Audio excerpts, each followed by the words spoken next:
Hey folks, Marcel back. Today I've got some big news to report. There are more shipments that have been rejected or seized by the FDA of NMN going specifically from the UK to the US. I first heard about this when I saw a message from DoNotAge stating that they had a shipment that was seized.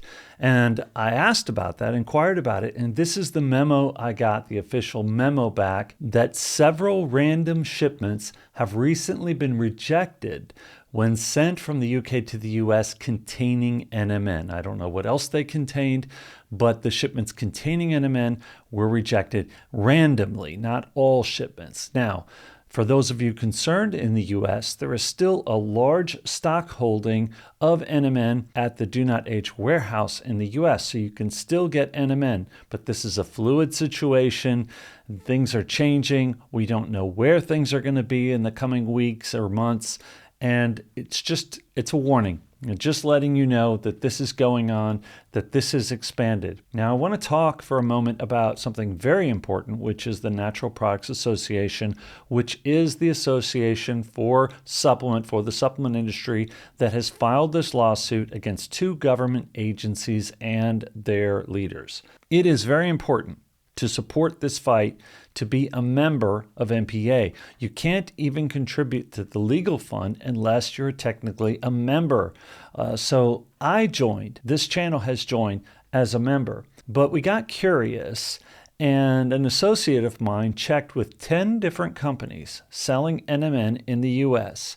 And I don't even know that NPA is aware of this yet, but all 10 companies that we contacted that were currently selling NMN were not members presently of NPA. This is a terrible thing. This is a terrible trend and something that Dan Fabricant did touch upon. Companies that hadn't joined NPA, he's bewildered by it, doesn't understand it at all. For those of you purchasing from DoNotAge using my code ThePulse, you'll be glad to know that DoNotAge has joined NPA, and they're a UK-based company, but they do sell a lot into the US. They've always supported this fight in spirit and in messaging and spreading the word to people, and now they're officially a member.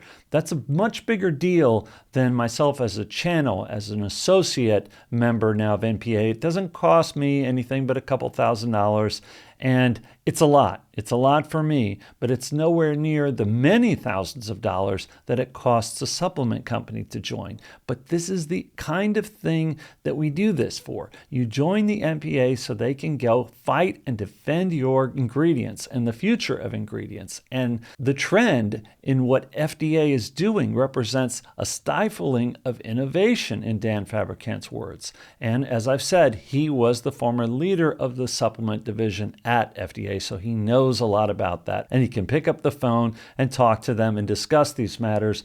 But in this case, as he said, it's been 17 months, and I'm going to post an interview. I still plan to talk to Dan here. He's had his plate full since filing this lawsuit, so we just haven't connected yet, but we still plan to. We're in touch. But he did say that it's been 17 months since they filed that citizen petition, and there was no reaction at all up until this date from FDA. This helped certainly lead to the lawsuit. And he didn't state it in the interview in NutraIngredients, which I'll post a link in the description so you can watch that. This is a good primer. Much of what they talk about was already covered here over the past couple of years on this channel, but I encourage you to watch it. It's only about a 10-minute video, and it's a good primer, a good update on where we're at with the NPA, with the FDA, and the lawsuit. Now, Dan goes on to say, there's a lot of wrong here, right? And he said that, yes, this stifles innovation, but natural ingredients, and you guys will relate to this because we talk about this a lot, natural ingredients should be able to walk in both worlds. I've always said, hey, NMN's very powerful. Certainly, make it a drug. Prescribe it to patients, especially when they have a condition where a doctor needs to be treating someone. And they're likely going to use other treatments to treat various diseases too, so they need to know where NMN fits in to such treatments. But for those of us just wanting to take NMN as a vitamin, as a food supply supplement, we should also have access to things like NAC and NMN. And that's really what Dan is saying here. Dr. Fabricant is saying it should be able to, natural ingredients should be able to, and there are many examples of this, they should be able to walk in both worlds. And I love that term. And hopefully a judge will see things the same way. There were 3 different NR lawsuits where a judge did say, no, you can't make this an exclusive ingredient to one company because it exists in things like milk. And it really is the same with NMN. They're very closely related ingredients. So hopefully a judge will see it that way. I'm not just talking to any of you, but hopefully anyone in the government or anybody in the judiciary that may be listening to this channel as well, collecting information about this topic. Hopefully they hear us and they hear our calls to keep NMN a natural ingredient, because now millions of people, just in the US over 1 million people, are taking NMN regularly. And the efforts of the FDA have only triggered more people to try NMN, because a lot of people who are skeptical of the government or such government actions like this, they say, hey, it must work. That's why they're trying to make it an exclusive drug. It's like, read between the lines. They wouldn't be going after it if it had no effect. They wouldn't be trying to make it an exclusive pharmaceutical drug if there wasn't money to be made, right? Who would waste their time?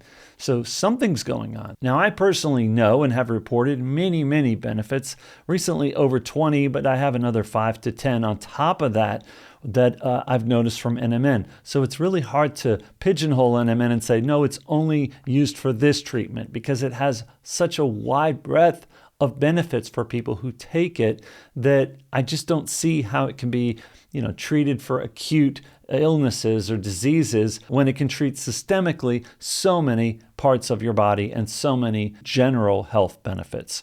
Yes, anti-aging is one reason people take NMN, of course, but just in general, I'm finding more and more young people also taking NMN. Now, as far as the lawsuit goes, what are the next steps? And according to Dr. Fabricant and his attorney, lead counsel at NPA, Kevin Bell, who filed the lawsuit, FDA has 90 days to respond. Now, what will they respond with? Well, they're being served, and that's probably already happened. And they'll have 3 months to respond. However, most likely they'll get in touch with NPA before that and begin to discuss what the next moves may or may not be. Hopefully we'll start to hear something on the inside. I hope we don't have to wait for a final decision to hear something, but if it goes to court, we may just have to wait for a judge to weigh in on NMN. They could also file a motion to dismiss, and if a judge then takes that action, definitely an appeal would probably be in the works, or hopefully be in the works, but we're just going to have to take a look at where this goes when we get there. And let me double back to the companies that haven't joined the effort yet, because you're hearing what the effort is. We're seeing what the effort is. I'm posting the link to the discussion about the lawsuit. Who is behind Team NMN? Who is fighting the battles for people taking NMN? There are 2 large billion-dollar companies, both of which were very far down the road to sell NMN. I've mentioned them here before. One of them is Now Foods. I won't mention the other one because they were one of the ones that received a letter from the FDA, so I don't know if they want their name yet mentioned. However, there are 2 billion-dollar companies part of this team. There are also a number of small companies who were precluded economically, financially, from charging, using mercantile services to charge for NMN thanks to the legit script ban. So the middle companies, the ones in the middle that can do their own credit card charging, but are not so large that they're actually targets, that they would become targets by the FDA. The ones in the middle are the ones that continue to sell NMN. However, most of those companies in that middle are not joining the fight. They're letting someone else fight their battles for them. And this is really frustrating for me and makes me very happy, by the way, that I never joined forces with any other supplement companies, because some of the ones on that list of 10 were companies that have reached out to me over the past couple of years. So not just instinctively, but maybe to do with some of the methods that they use to ask and inquire, and coupled with the fact that I'm very happy with DoNotAge. It's an extension of everything I do here. It's an extension of my family because I have friends and family taking their supplements on a daily basis as well. It's not just me. It's many of my family members and relatives. Friends of my family are taking NMN. Just recently sent a shipment to a friend of my father's. And many people are taking NMN that I know personally and directly, and they're taking it from DoNotAge. So we're very connected. It really is. It's a family-run company, and they're providing supplements to family members of my own. I also think it's important to mention that DoNotAge, while yes, they sell supplements like NMN to the public, but they're a health research organization. They invest a significant portion of their profits back into research to find cures for things, to find ways to use better supplements and natural ingredients. That's the kind of innovation that is stifled by what the FDA is doing. Things like Vera Gorbanova at Rochester University, supported in large part by DoNotAge. She's also the lead science officer for DoNotAge. So this is the kind of thing you're looking at here. And for them to say, okay, we're going to take this leap and join the fight, I find it pretty cool. So if you're buying from another company, in the US especially, that's where the FDA is seizing shipments of NMN to people and to other companies. If you're buying NMN from someone else besides DoNotAge, please inquire whether or not they're going to join NPA or are members of NPA, and if they're going to join the legal fight to defend NMN.